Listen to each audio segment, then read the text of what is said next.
Hey guys, Miss Warren here. Today I'm going to show you 6 ways to show depth in your artwork. So I'm going to go ahead and start by labeling the top here. 6 ways to show depth.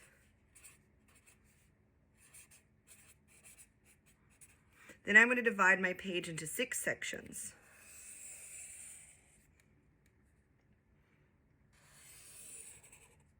If you want to get a ruler and measure this out, you can. I'm just kind of loosely dividing my page. I have a little extra room at the bottom, but that's fine. So the first way we're going to show depth is overlapping.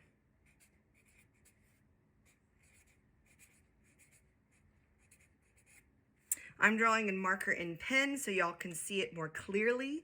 I recommend that you use pencil so you can erase.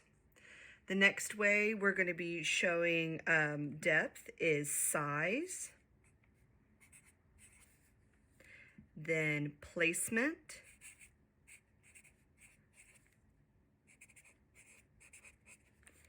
then shading, or modeling. Sometimes in art you'll hear it called modeling. Then we're going to do value and focus.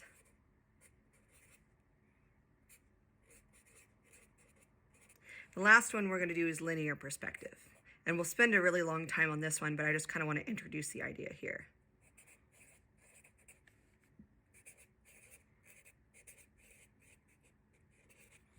Linear perspective. Okay, so overlapping would be the best way to show a small amount of space. So if I had a fall leaf, for example, I want y'all to come up with a different example. Don't just copy mine. Show overlapping, but draw something besides leaves. So if I had a leaf, and then I had another leaf peeking out from behind it, that would show a little bit of depth because this leaf is in front of that leaf. Easy way to create a little bit of depth in your artwork is to overlap here. It looks a little blank over here, so I think I'm gonna draw another leaf.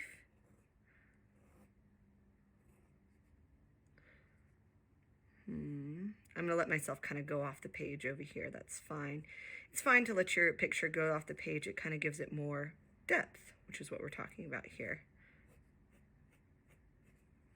Okay, so overlapping. So draw me something small that overlaps.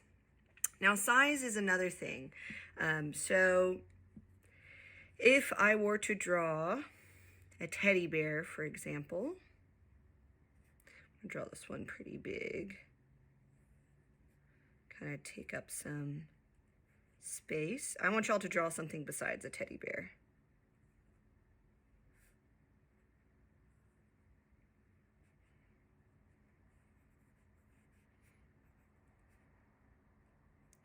Okay, so I'm going to draw him pretty big. He kind of looks like a koala. I'm going to make his nose long so he looks like a grumpy koala teddy bear.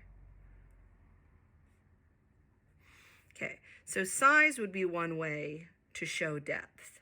So if you make something smaller,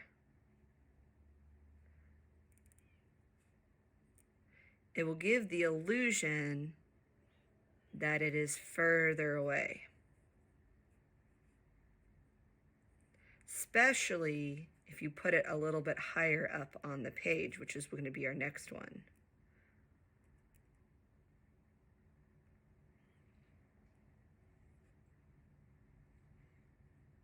So the farther away something is, the smaller it will appear. So placement is kind of what I just told you here by putting it higher on the page. Remember when we did our forms and I told y'all that the thing in the front had to be the lowest object on the page? So when we did our sphere, I had you put it low down on the page. And if it was overlapping something, it had to be lower on the page than the object it was in front of. Like if we did the cube. So for your example, I want you to do something different than the cube and the sphere. And I'm going to put the cylinder way up high, way over here. And I'm going to draw it small, kind of using our previous one. So placement. This is closer because it's lower on the page. Then this one's a little farther away. And this is much higher. The base of this is much higher, so it's way farther away. Okay, so shading and modeling. This is a way to kind of show depth, like what is closer, what is not. Let's see, I'm trying to think of a good thing to shade. So remember we saw in our example of shading, when we did the mouth, or at least we looked at a mouth in the Prezi. When we shaded in the lips, or when the person shaded in the lips, you could tell which part was closer to you because it had a little more shine on it. It had this part sticking out the furthest, so it catches the most light. This part here is still in the shadow of the upper lip, so it catches less light. Here, I'm going to kind of shade that in a little bit better. I want you to shade something in for me to create depth, to make it look like some parts are closer and some parts are further away, but I don't want you to use the mouth example. I want you to think of something creative and come up with your own example.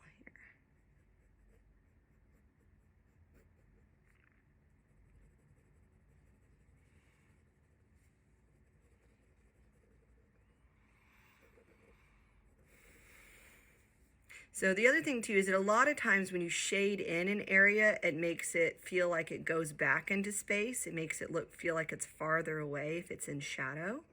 That's another kind of, it's not always true in all of your art, but that's something that will be really common. So if like I put a face on this, and I wanted to give it an environment to make the face stand out and the rest of it go to the background, I would shade in the background to make the main object stand out and make it more look like it was overlapping that background. Okay, so value and focus is another one. This is more applicable if you're looking at like a big scene, like an outdoor scene. So like a field of flowers. So focus just means it has more detail, and it's probably going to be darker or more colorful. So up close, low down on the page, and large. See, I'm using some of the other ones. I'm drawing a flower. Now, as you get further back, you would have less detail, so it would be less focused,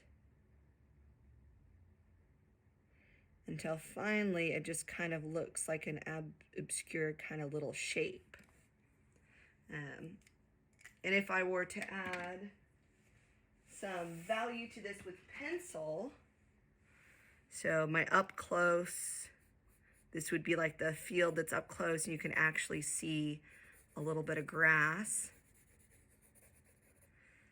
Then farther, and then it would probably be darker because you'd be able to see more colors and textures of the object. Then a little bit further away, you would see maybe a little bit of like the grass color, but you wouldn't be able to see as much. And then way far away, like if it was a hill off in the distance, you'd probably only see a little bit of value and almost no texture. As when you're drawing like large landscapes, generally stuff gets less textured and more sky colored the further it is back. That's called atmospheric perspective, when the thing in the back is more sky colored than the thing in the foreground. I'm going to give this some medium and a little bit of texture. Okay, so value and focus. Now the last one we're going to be looking at, we're going to be practicing this and looking at this for a long time, then drawing a room with 7 objects using this technique, is linear perspective. Now for this particular technique, it's helpful to have a straight edge. Like something that helps you draw a straight line. So if it's this small, you can just use your ID. So this is my old ID from last year. If you're working this small, you can just kind of use this. So I'm going to create a horizon line. I'm going to put a vanishing point on it. Some of y'all have seen me make this technique like with the cubes and stuff, but this can really apply to anything. So if I wanted to make, for example, a couple of chairs, I would draw the side of the chair that is facing me first.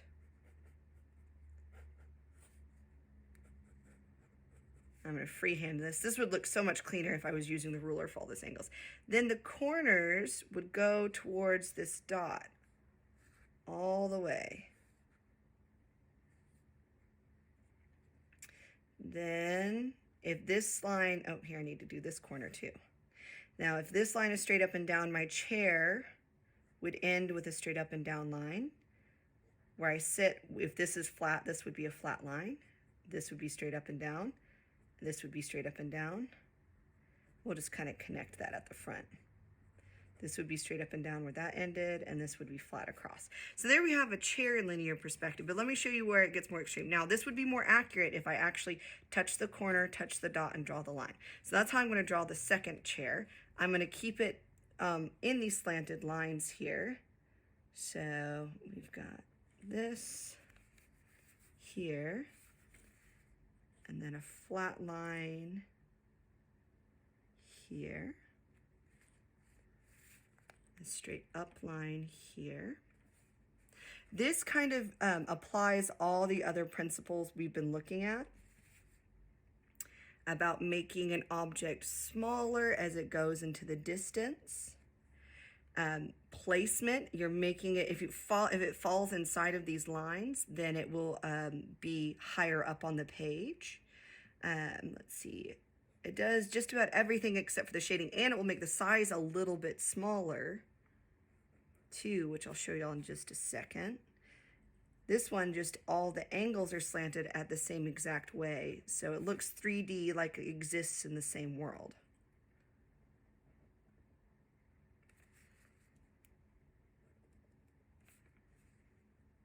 I'm going to draw the little edge of the chair here. And the little seat of the chair here. So y'all can kind of see that go in. So this chair, because everything's slanted towards that dot and it was on the same orthogonal slanted lines, it is smaller, it is higher up, it is farther away. This technique is just a way to do that with some regularity. Now you could also do an object in the sky with this. I'm gonna just do a basic cube. The corners go towards this dot. Now this would be much cleaner if I used a ruler, but this is just kind of introducing y'all to the idea. This is a vertical line. This part's gonna end in a vertical line. This part is a horizontal line. This part's going to end in a horizontal line. And there I have a cube. Now notice if it's below the vanishing point, you'll see the top of it. If it's above, you'll see the bottom of it. Now I could also draw something on, it's much easier to do boxy stuff. So I could also draw something down here, like an ottoman or a table. And if they all went to that same dot, you could tell where the legs would be on the back side of the ottoman. You can tell where the legs would go on the inside. So if they all go towards that same dot. So that's basic linear perspective. All the corners lean towards the dot. So things get smaller at a regular rate. They their placement moves up the page at a regular rate, and it's just a technique to keep it in perspective consistently throughout the picture. Now we're going to be learning the history about this, we're going to be practicing this, and then we'll have a final project to do with this. But you can still incorporate placement, size, value and focus, shading and modeling, and overlapping into your final drawing for this. And that's it for today. Go ahead and get started.